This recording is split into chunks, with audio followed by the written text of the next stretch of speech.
Але сёння можна сустрэць шмат дзе, не толькі нават у прапагандзе лукашэнкаўскай, але вельмі часта сярод людзей, якія адносяць сябе да дэмакратычнага лягеру, што тыя падзеі можна сёння называць такой непажаданай незалежнасцю, быццам бы, што народ не хацеў незалежнасці, быў да гэтага не падрыхтаваны. І ўсё адбылося дзякуючы падзеям у Маскве, і Беларусь зачапілася проста за такую магчымасць.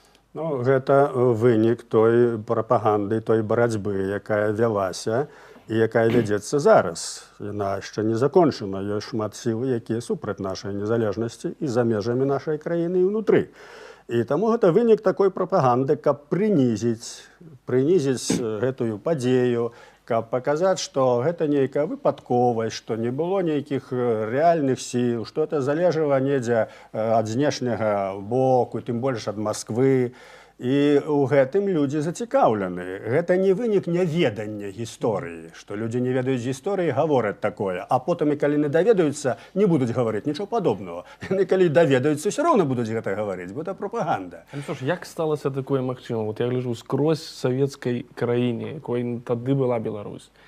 Як такое сталася магчымым, што краіна атрымала незалежнасць? Найперш таму, што якраз народ гэтага хацеў. Давайте поглядим 20-е стагоддзе. 18-й год абвяшчаецца БНР, слуцкае паўстанне, тысячы людзей, літаральна тысячы кладуць свае жыцці ў змаганні супраць бальшавіцкае войска за незалежнасць. Тысячы. Далей ідзем. Тысячы людзей адпраўляюцца ў курапаты толькі таму, што яны былі звязаны з нацыянальнай ідэяй і выступалі за незалежнасць Беларусі. У курапатах дзесяткі тысяч, як Пазняк даказаў, але тысячы з іх былі адпраўлены вось за гэта. Далей, пасля вайны мы ведаем гэтыя пасадкі ў гулах на 15, на 20 гадоў, сям'я Хурс пастаўшыны, вельмі шмат людзей, якія зусім маладыя людзі, ім было па 16, па 17 гадоў, іх адпраўлялі ў гулах за тое, што яны трымалі бел-чырвона-белы сцяг ці гаварылі, што Беларусь павінна быць незалежнай. Ідзем далей. 91 год. Красавіцкі страйк 91 года. Так, патрабаванне знізіць цэны, галоўнае палітычнае патрабаванне, надаць дэкларацыю аб незалежнасці, статус канстытуцыйнай сілы. Праз месяц, травень, я прыязджаю ў Віцебск, у мяне сустрэча з 5 дырэктарамі буйнейшых віцебскіх прадпрыемстваў, якія, ў прынцыпе, як у нас цяпер кажуць, бюджэтаўтворчыя. Яны мне выставляюць патрабаванні, вялікі такі спіс, там, зняць адны падаткі, другія падаткі, так сказаць. Гэта другі блок палітычнае патрабаванне. Першае патрабаванне дэкларацыі аб незалежнасці канстытуцыйнай сілы. Это дырэктары заводаў, это не суполка БНР, разумееце? Але ёсць іншыя лічбы. Рэферэндум это славуты за захаванне Савецкага Саюза. Беларусы галасуюць 83% галасуюць за. Павел, рэферэндум быў цалкам ад пачатку да канца сфальсіфікаваны. Я ўжо не кажу пра тое, што он быў нелегітымны. Вярхоўны Савет з вялізнымі прыняў прэзідыум Вярхоўнага Савета рашэнне аб рэферэндуме, а мусіў Вярхоўны Савет. Але былі абсолютна фальсіфікацыі, это лёгка можна даказаць. Пры гэтым мільён чалавек у Беларусі галасуе супраць той вось фармулёўкі, вельмі такой казуістычнай, якую Гарбачоў вылучыў. І, ну, давайте говорить проста. У прынцыпе, такого кшталту перамены, як можна да іх прыкласці слова рэвалюцыя, можна нейкі іншы, іх робіць не агульная маса, іх робіць авангард. Часам іх робіць вельмі вялікі працэнт. У Чэхіі аксамітную рэвалюцыю ў 89 годзе зрабілі 100 000 студэнтаў на плошчы. Гэта прыблізна 8% ад агульнай колькасці насельніцтва Чэхаславаччыны тагачаснай. 10, нават што я кажу, 10. Адсотак, так? 1%, менш чым 1%. Тут на рэферэндуме 91 года супраць Саюза галасуе мільён. 30 000 чалавек, 30 дэпутатаў апазіцыі на сесіі ў жніўні дамагаюцца незалежнасці, на плошчы стаяць 30 000. І гэта прымаецца. Таму, калі падсумаваць, як сталася, я думаю, што гэта вынік, конечно, найперш змагання пакаленняў і жадання пакаленняў. Калі б гэтага не было, нічога б мы, 30 чалавек у Верховным Савеце, проста б не зрабілі. Я яшчэ адзін прыклад прывяду. Возьміцер казаў пра, так сказаць, пра дэкларацыю і пра тое, як гэта ўспрымалася.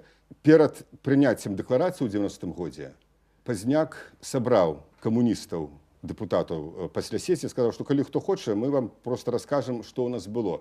Сабраліся не ўсе, но чалавек, напэўна, 70 было, так, 70 села, вот это было в мінскім справа, у мінскім сектары, і выступаў Пазняк, выступаў Валентин Голубеў, Трусаў, як гісторыкі. І расказвалі пра Вялікае княства літоўскае, пра БНР, што такое было БНР. Яны сядзелі гадзіну і слухалі, як бы вот цяпер спусціўся нейкі іншапланетянін. И он живый, его можно, это не фантастика, он тут. Оказывается, мы были незалежной державой. Оказывается, мова у ВКЛ была белорусская. Оказывается, 9 месяцев протрымалась БНР и признали яе шмат такие краины, ну, на той час, так сказать, европейские. Для іх гэта быў просто пералом, яны гэтага не ведалі. Вось, між іншым, это адказ на пытанне Зміцера пра пераемнасць. Вот такая пераемнасць. Я хочу все ж таки завершыць твоё пытанне, конкретно на яго адказаць.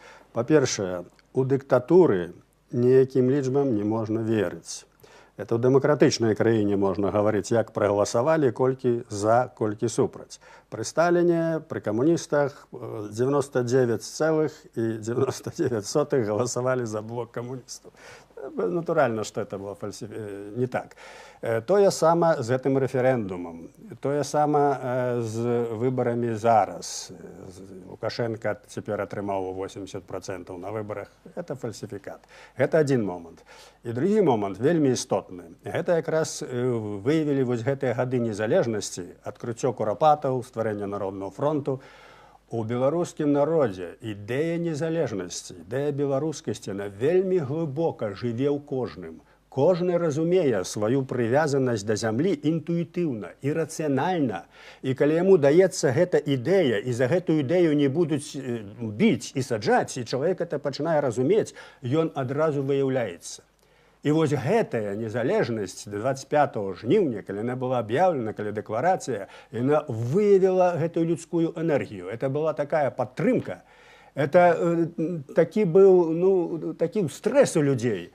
Это я назіраў, людзі плакалі. Менавіта таму дэпутаты-камуністы тады паверылі, Беларускаму народнаму фронту паверылі в эту ідэю незалежнасці? Між іншым, тут вельмі цікавае пытанне. Мы это аналізуем цяпер, успамінаючы, як было.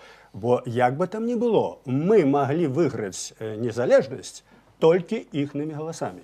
Наша задача была побудовать такую тактику, мы же повинны быть забранить ихную партию, ихними голосами удалось. А потом треба было их объединять на идеи незалежности, как они проголосовали. И они проголосовали, и нам это удалось. Так вот, то, что этот Верховный Совет полностью проголосовал за незалежность, гэта таксама робіць яму гонар. У тым ліку і гэтым камуністам. Хоць яны, можа быць, гэта адчулі там на 5 минут, можа, гэта адчулі на дзень, на 2, але гэта таксама робіць ім гонар. Таму што калі б гэтага не было, калі б яны былі б, як кажуць, заскарузлыя чарнасоценцы, вось, каб іх не было недзе ў 5, не засталося беларускай душы, яны б не прагаласавалі. А так з 5 нешта паднялося да сэрца.